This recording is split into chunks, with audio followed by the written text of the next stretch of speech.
Minsan, nagnakaw si Uwak ng daing na isda na nakabitin at pinatutuyo sa ilalim ng araw.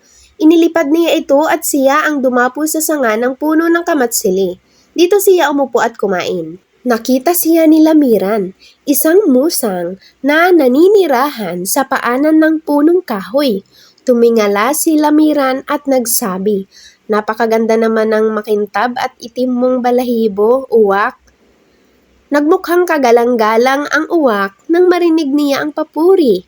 Siyempre, lalo siyang natuwa.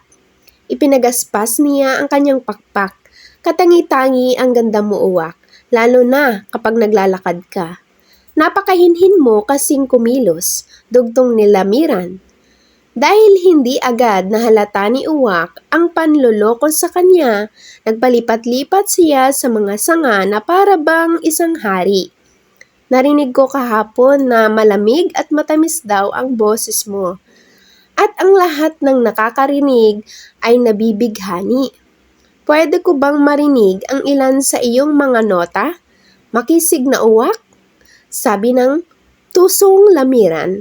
Pakiramdam lalo ni Uwak na kapuri-puri at kagalang-galang siya kaya ibinuka niya ang kanyang bibig at umawit.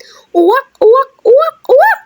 Habang kumakanta siya, nahulog sa lupa ang isda na nasa tuka niya. Kinuha naman ito ni Lamiran at kinain. Ang aral ng kwento, huwag laging magtitiwala sa mga taong mahilig mambola sapagkat maaaring may lihim silang masamang atensyon. Maging mapagkumbaba palagi.